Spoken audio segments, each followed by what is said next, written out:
ভেঙে দাও পুড়িয়ে দাও দেশটারি মাটি এই জালো রে জালো আগুন জ্বালো তামিমের গতিতে আগুন জ্বালো একসাথে তামিমের গতিতে আগুন জ্বালো একসাথে action to action direct action জামাতের বিরুদ্ধে ডাইরেক্ট অ্যাকশন দাঁড়িয়ে আমার কাটার বিরুদ্ধে ডাইরেক্ট অ্যাকশন মা মাটি চলো চলো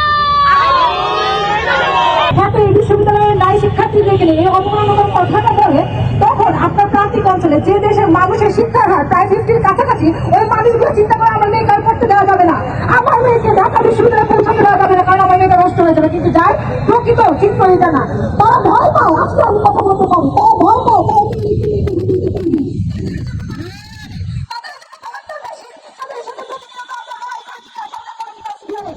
ভয় পায় তারা প্রতিনিয়ত আমাদের ক্যারেক্টার করতে চায়। যখন একটা কোনো যৌক্তিক আন্দোলন আপনি জামাত শিবিরের প্রোপাগান্ডার বাইরে চলে যায় তখন তারা কি করে টার্গেট করে আমার চরিত্রকে। তারা প্রতিনিয়ত আমার দেহ চরিত্র চেহারা প্রত্যেকটা জিনিস নিয়ে অপবাদ মিথ্যা কুচ্ছা আলোচনা করতে থাকে।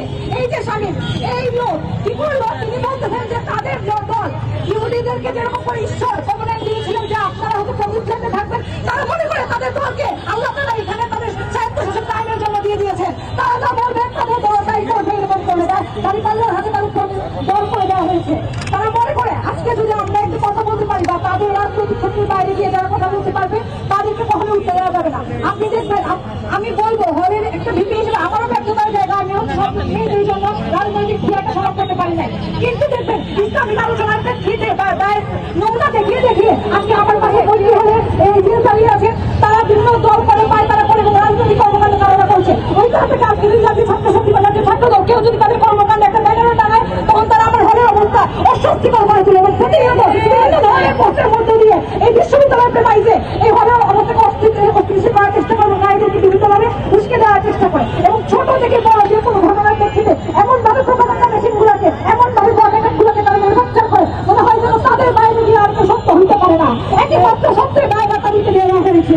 এই ধরনের অবস্থা থেকে আমি মনে করি যে স্বাধীন আস্থান থেকে শুরু করে যারা কিনা প্রতিনিয়ত আমাদের এই যে নারীদেরকে উঠে আসার যে যাত্রাকে প্রতিবন্ধকতা স্বীকার করে তুলছে এই প্রত্যেকটা মানুষের এই বিশ্ববিদ্যালয় থেকে শুরু করে এই যে আমাদের নারী হিসেবে যে যাত্রা প্রত্যেকটা মানুষের কাছে ক্ষমা চাওয়া উচিত।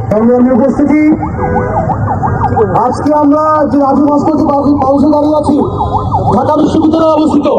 এই ঢাকা বিশ্ববিদ্যালয়ে যদি প্রতিষ্ঠা না হতো আমি মনে করি বাংলাদেশের জন্ম হতো না। ঢাকা বিশ্ববিদ্যালয়ের সাথে যুক্ত আছে 52 ভাষা আন্দোলন, 71-এর মুক্তিযুদ্ধ, 90-এর স্বৈরাচার পতন থেকে শুরু করে 24-এর গণ অভ্যুত্থান।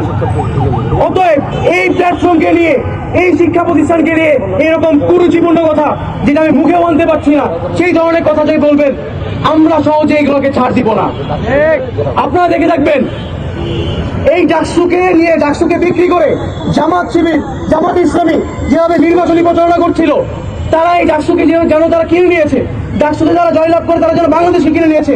নির্বাচনী প্রচারণা তাদের যে ভাষা তাদের যে অঙ্গভঙ্গি আমরা এর আগেও আশা করেছি, আমরা আগেও এই ধরনের একটি সংখ্যায় ছিলাম তারা ডাকসুকে ব্যবহার করে ইতিহাস পরিবর্তন করার চেষ্টা করবে। এই ডাকসু এমন একটি প্ল্যাটফর্ম ছিল যার তাদের 52 ভাষা আন্দোলন হয়েছে, 71 মুক্তিযুদ্ধ হয়েছে।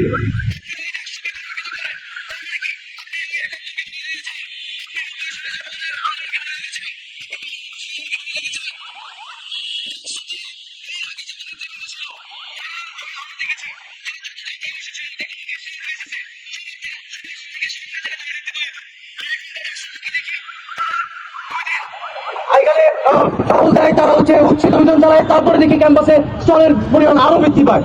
আমি ডাকসুকে প্রশ্ন করতে চাই, আপনারা যে এত উচ্ছেদ অভিযান চালালেন মেট্রো রেল থেকে শুরু করে লাইব্রেরি পর্যন্ত যে পরিমাণ স্টল এখন রয়েছে বিগত 5 বছরে ঢাকা বিশ্ববিদ্যালয়ে এতগুলো স্টল দেখি নাই। তার মানে এইগুলো কি এই ধরনের স্টল আপনি এগুলোকে শিবিরের বা ডাকসুর পারপাস সার্ভ করতেছে, তাদের আন্ডারে এগুলো চলতেছে। অথচ তারা একটা মিথ্যা গুজব ছড়িয়ে মত করে ঢাকা বিশ্ববিদ্যালয়ের শিক্ষার্থী ঢাকা বিশ্ববিদ্যালয়ের